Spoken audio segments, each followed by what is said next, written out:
Can we just agree that NAMM was pretty whack? NAMM 2023. I'm kind of glad I didn't spend my money because ain't nobody funding these trips. The only trip that anyone's ever funded was Tolman Synth Reactor in 2019 when we all got invited, all the synth YouTubers, Bo Beach, Rachel K. Collier, a bunch of cool people that I met, Cuckoo.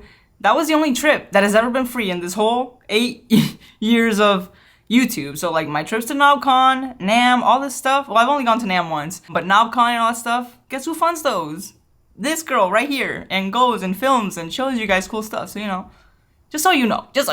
Anyways, I'm glad I didn't go and waste my money at NAMM 2023 because it was pretty whack. And I'm wondering really how many synth companies were there, because I really feel like companies are kind of starting to get away from NAMM because first off, it's super loud. It's mostly like guitarists. And I feel like over the past few years, like I know Moog hasn't been there for a while. I'm not sure if they were there this time. Companies would rather do their own thing. Also, what happened to Moog Fest? I totally forgot about Moog Fest. I've never been, but it looked awesome and I really wanted to go. They haven't done it since COVID, so I'm wondering what's up with Moog Fest. Is that ever gonna be a thing? I've never been to Super Booth. Hopefully one day. It's in Europe, that's why. And yeah, so maybe one day. But yeah, NAMM, it sucked. I didn't see anything exciting. And yes, I don't really like to get excited about gear, but I still look forward to these events, you know? I'm a synth nerd, what can I say? There was only really 1 or 2 things that caught my attention. The Polyend Tracker Mini, that's gonna be a game changer for just like handheld devices that are battery powered, built-in battery. Sampler, like I'm pretty hype about trying that out. You know, we're gonna be checking that out on the channel so soon, whenever we get our hands on that. And the semi-modular from IntelliGel, but he wanted a pretty chunk for that, so I'm not sure about all that. Looks dope, but pricey. That's about it. I mean, nothing from Roland, nothing from Korg, nothing from Yamaha. From Yamaha, I'm a little hurt because the montage has been out for a really long time and I cannot remember when was the last time I had an update. And it definitely needs an update. Like, there's stuff in the software that is still buggy, like the sequencer is buggy, so like, sadly, you know, that's sad. The montage is not getting any love. I would love to see a montage mini, like in the style of the Roland Jupiter XM. That's what I'm really hoping for, because I loved my montage. It's just so big and so heavy, but imagine like a Jupiter XM4 montage? Yo, the sounds on the montage, there's just so many, it's beautiful. But yeah, so nothing from Yamaha, nothing from Korg. I can't even remember the last time Korg gave us anything besides the Volca FM2. I think that's the last synth we've seen from them or anything from them, no groove boxes or anything. So yeah, Korg's been a little on the quiet side. I saw they like lowered their price on the Op6 like really low, like it was at like 300 bucks at one point, and then now they're all sold out, so I'm assuming they're discontinued. Yeah, so not sure what's going on with Korg. Maybe they're working on something. I hope they're working on something exciting. So Roland also didn't give us anything, but they did give us the SH4D, which I have somewhere back there that I need to make a video on eventually. It's dope.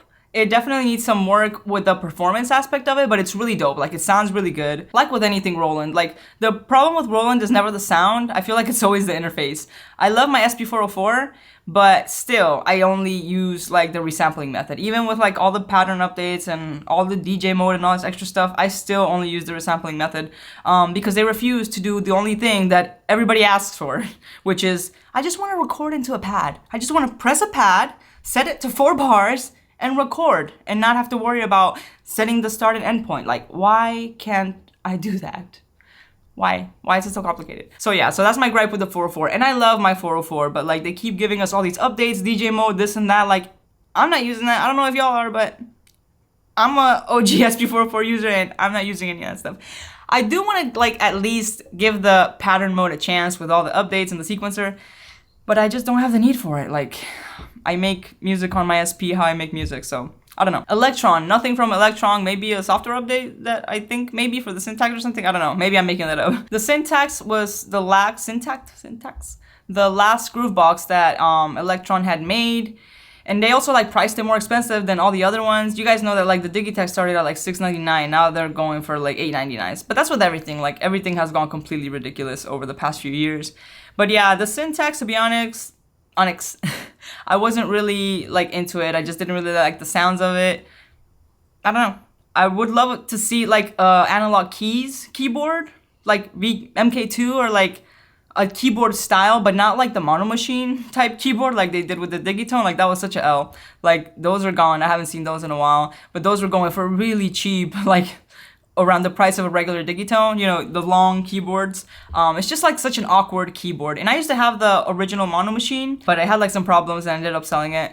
And also it was really heavy and it was just like for collector's purposes and ain't nobody got room for that. But yeah, nothing from Electron for a while. What I would love to see from Electron, even in a software update, would be like pre-made scenes. Because like I feel like I waste so much time when I did have the rhythm and I made music like with the scenes and stuff. Because you can do a lot of cool stuff with the scenes, but it takes a long time. And if you don't save that to the specific project and the pattern and this, like there should be an easy way, like an easy performance mode on the rhythm like there is on the 404. Imagine if like those pads turn into effects and you could like do effects while you're playing. Psh, that would take it to the next level. Why have they not given us something like that? I don't know. Okay, so spoiler, I actually ended up getting another OP1. This is what, like number 6, 5, I don't know. Yeah, I got another OP1 because I didn't want to splurge on a OP1 field, and I got this one for like around $700, which was decent, I guess. It's in pretty decent condition, so you know, it was just nice to have, especially since I'm going through my quarterly cleanse, as I like to call it, where I just get rid of all the gear I'm not using, because hey, it is what it is. That's how we roll. I'm not even sure how many Eurorack companies were there. I feel like Eurorack companies are focusing more on NobCon. NobCon was also, like, it's a nice trip, but like, it's expensive going out there, at least for me, because I'm like at the other side, so it's expensive for me to go. So I'm not sure if I'll go next year, maybe, or at the end of this year. I don't know. I'm like very last minute. Like 2 days before, I'll be like, I want to go. So we'll see what happens. Yeah, so Eurorack companies, yeah, I don't know, yeah, nothing that's like, oh my god. I did see this one thing, let me post it up here because I don't remember the name. Some sampler keyboard that this guy is working on. I wish like the form factor was maybe a little skinnier on the sides, like I did see, like I'm assuming these are speakers over here. The form factor looks a little like clunky and chunky, but hey, if it like does something cool, I'm down to check it out. Nothing from Novation. I'm wondering what they're gonna be working on next. I have the circuit tracks and the circuit rhythm, and they are pretty dope, like for what they are, you know. They have USB-C, they're internally battery powered, so I'm wondering like what else they're gonna do. I'm wondering if they'll do that in like keyboard form. That'd be kind of cool. Oh, of course, Akai. Oh, Akai. Akai. They pretty much just like gave the MPCX a paint job after, I don't know, how many years? 2017, I believe it was released. I might be right. I think I am right. 2017, Jesus. A paint job? Come on, y'all. Special edition? Come on. We were waiting for the MPC Mini, MPC Keys Mini. Am I the only one waiting for the MPC Keys Mini? So MPC, like the MPC Live is dope, but it's really not a portable device. Like in my opinion, and I know, oh my god, of course, the comments. It's huge, bro. Like, I traveled with it one time. I took it on an airplane, and of course, you know, I fly coach.